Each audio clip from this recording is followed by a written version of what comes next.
For decades, Johnny Carson ruled in people's homes and hearts. No star on earth has shone brighter than that of the king of late night. Carson's show was not just any show, it was the touchstone of American culture. Across that 30-year span, he welcomed thousands of guests to his stage, but only a chosen few ever saw the real Johnny. Even Fred de Cordova recalled how Carson would visibly light up for certain names. They weren't always the biggest stars, but the ones who made him think, laugh, or feel something real. And in this video, we reveal those few. So, let's get started. Don Rickles. He was known as the Merchant of Venom, and Don Rickles is unquestionably the greatest insult comic of all time. He was truly brilliant at what he did. Well, you may or may not like what he did, but more than that. So there was one thing he did that really bugged me. Don was a common guest on The Tonight Show, and every time he showed up, Johnny, the most composed man on television, crumbled into a heap of laughter. You could see it instantly. The second Rickles walked out, Johnny's whole body loosened up. He'd shift in his chair, drop the host act, and suddenly you were watching a man genuinely excited to see what would happen next. There were no blue cards or script, just glorious, unfiltered chaos. Fred Quinn, the show's director, once said you could always tell who Johnny liked by how much control he was willing to give up. With Rickles, Johnny handed over the keys and rode shotgun. He'd even swivel his whole body toward Don, scoot back to give him the stage. Tiny, unscripted cues that said, "Go ahead, take it." And Rickles did. He took the show and ripped it apart, roasted Johnny's hair, his marriages, and even his mood swings. We mean stuff no other guest would dare touch. But Carson welcomed it. Hell, he encouraged it. Some nights, he'd show up with a crooked tie or slightly messy hair, just to give Rickles something to pounce on. That's how much he loved being his target.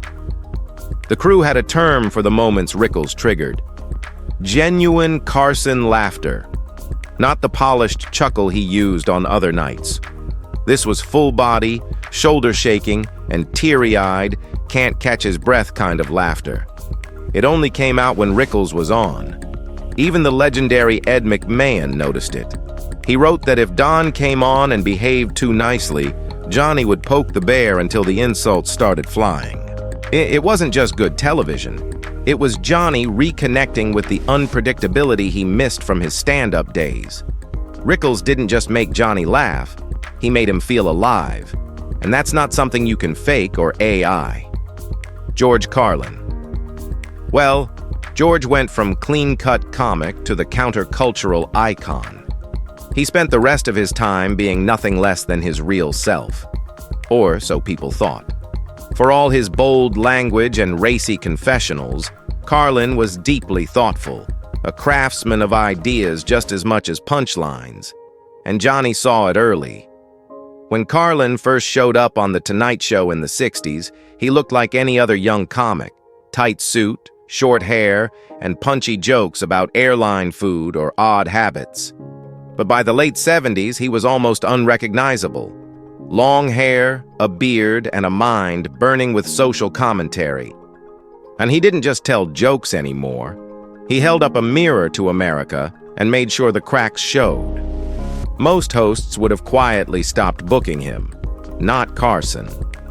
He leaned in. Johnny had a radar for the real ones, and something about Carlin's evolution pulled him in. This wasn't just a guy doing bits. This was someone saying something, and Carson gave him space to say it. Their interviews were different.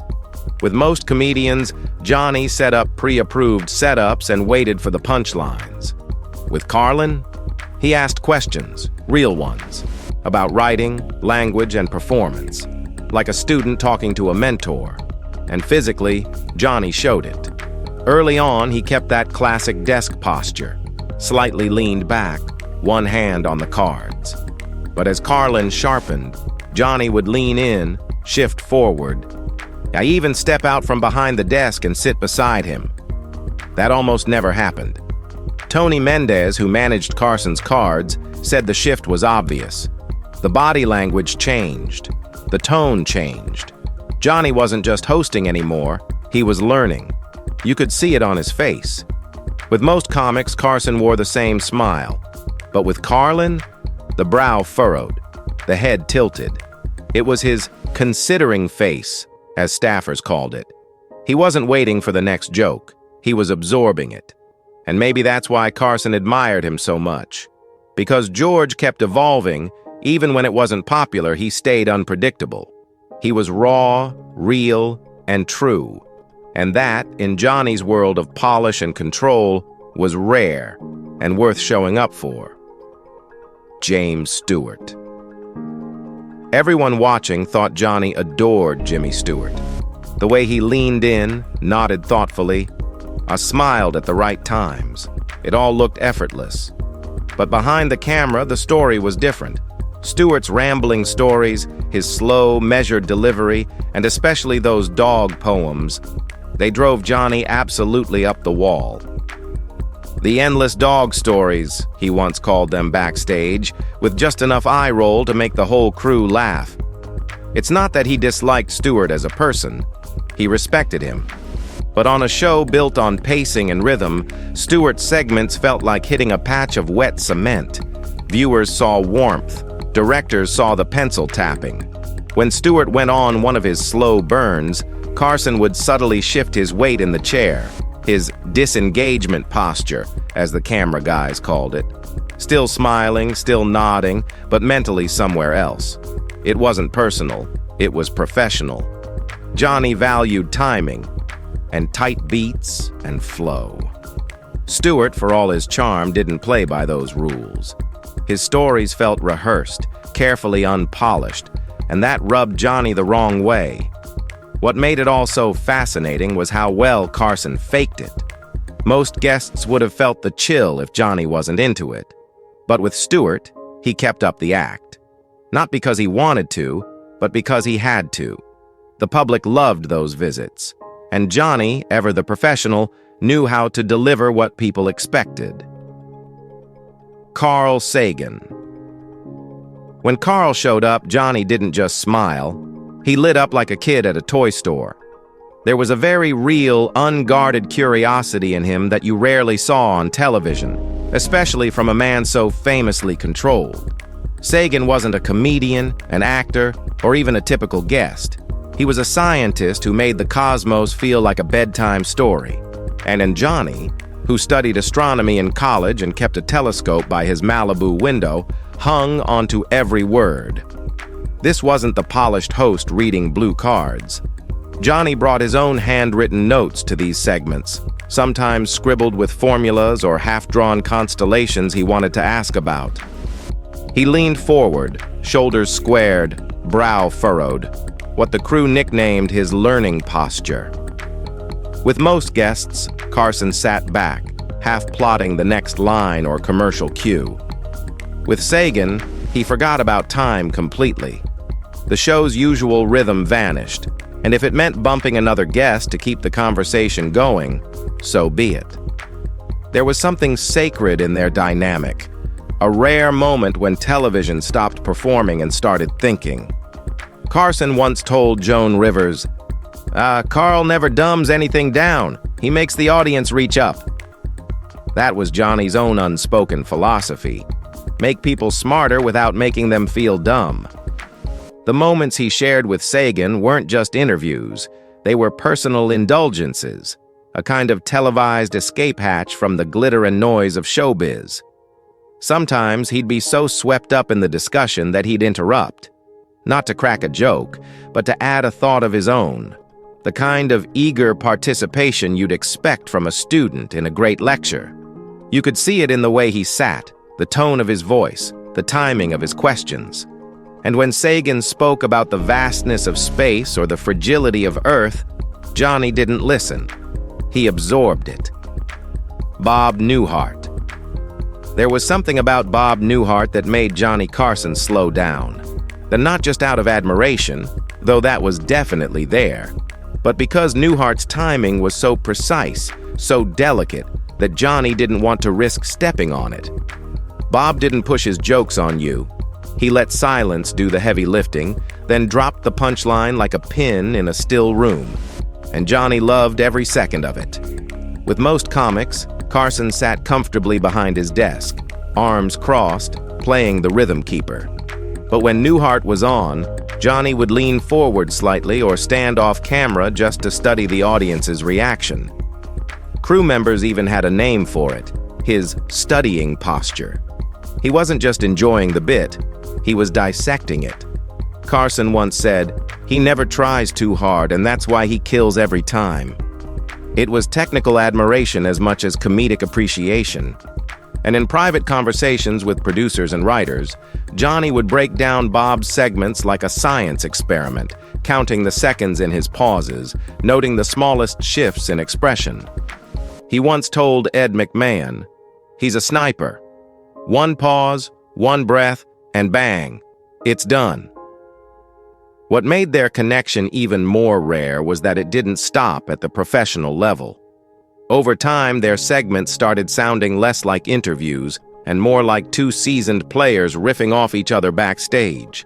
Inside jokes, callbacks to past appearances, a kind of shorthand that only two craftspeople could share. And even though Johnny rarely broke character, when Bob nailed a line, you'd catch him genuinely lose it. Shoulders bouncing, head down, no polished laugh, just the real thing. That didn't happen often. And Newhart's genius was in the space between words, and Johnny, who understood the cost of making something look that effortless, cherished every visit. David Letterman. There was never much mystery about who Johnny Carson believed should inherit late night, even if the public narrative later tried to blur it.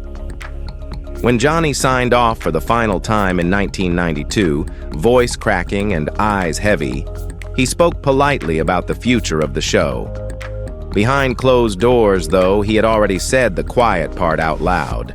Johnny didn't hint, lobby, or dance around it. He stated it plainly. David Letterman was the guy. That clarity mattered because Johnny almost never spoke that directly unless something hit him at a gut level. From the moment Letterman first appeared on The Tonight Show in the late 70s, Johnny recognized a shared frequency. And you could see it in the way he physically turned toward Dave, not just with his head, but with his entire body, a subtle shift camera operators noticed because it happened so rarely. Johnny once told a friend that Letterman understood something essential about comedy, that sometimes the joke is that there is no joke. That idea wasn't just Dave's thing, it was Johnny's whole world view. During Letterman's appearances, Carson's famously disciplined laughter would occasionally collapse into something real, the kind that forced him to take off his glasses and wipe his eyes, breaking a composure he guarded fiercely. When NBC went another direction, Johnny never complained publicly, but his actions said everything. After retirement, he appeared exactly once on another late-night show, and it was Dave's. And he kept mailing David monologue jokes for years, a private gesture of faith he extended to no one else. And the final symbol said more than any press release ever could. Johnny's Tonight Show desk didn't end up in a museum or a storage vault. It went to Letterman, a personal gift, a passing of the torch. Jack Benny. Something changed in the air. Carson, who almost always had control over every inch of his show, instantly shifted into student mode. The presence of Jack Benny, the man whose very pauses could pull laughter from a crowd, turned Johnny into a respectful apprentice. For Carson, Benny wasn't just a legend, he was the blueprint. Johnny built his entire rhythm around Benny's style, precisely timed reactions, subtle eye movements, and the unmatched power of restraint. Behind that desk, Carson usually carried himself like the captain of a ship. With Jack, he'd angle his chair differently, lean toward him, and create room. Not just on stage, but in the moment. He once told his producer, "I owe him everything. He showed me how to kill without raising your voice." And that reverence wasn't just in the way he spoke. It showed in what he did. Carson never watched guest rehearsals. ever, except for Jack. When Benny was booked, Johnny would stand off to the side during sound check, arms folded, watching every beat, every movement. And when the cameras rolled, he made sure Benny had the space to do what he did best. Carson wouldn't steer the interview. He'd set up moments for Benny's famous silences, his eye rolls, his feigned exasperation. He knew exactly when to shut up and let the master work. And that's no small thing for a host. Even the way the show was shot changed. Johnny once told the director to study Benny's reactions and use them as a reference for how to frame his own. T-Jack wasn't just another guest. He was a living monument to the craft Johnny loved most. Bette Midler. Johnny cried exactly once on The Tonight Show, and the reason wasn't nostalgia or self-pity. It was recognition. On the second-to-last broadcast of his career, Bette Midler stood on that stage and delivered something Johnny had spent 3 decades chasing, a perfect, unmade television moment. As her final notes faded, the camera caught what viewers had never seen before, Johnny wiping tears from his eyes, quietly, instinctively, as if surprised by his own reaction. That moment didn't come out of nowhere. Over the years, the Midler had earned a rare place in Johnny's professional heart. After her first appearance, he bypassed protocol and personally asked that she be invited back, a step he almost never took. He didn't just admire her talent, he respected her craft. With most musical guests, Johnny would glance at his notes or check the clock. With Bette, he turned fully toward the stage and stayed there, still and focused, the way he watched Jack Benny. She had his complete attention. Johnny once told those close to him that she reminded him of the entertainers he grew up idolizing, people who could sing, act, tell stories, and command a room without tricks or shortcuts. When Midler prepared her farewell medley, complete with lyrics written specifically for him, Johnny understood exactly what he was witnessing, and the kind of authenticity he valued above everything else. Ed McMahon later said those tears weren't about leaving television behind. They were about recognizing excellence when it appeared, clean and undeniable. After 30 years of hosting, Johnny didn't cry because the show was ending. He cried because, in that moment, television did exactly what he always believed it could. If you found this video interesting, be sure to like and subscribe. Thanks for tuning in. We'll see you soon.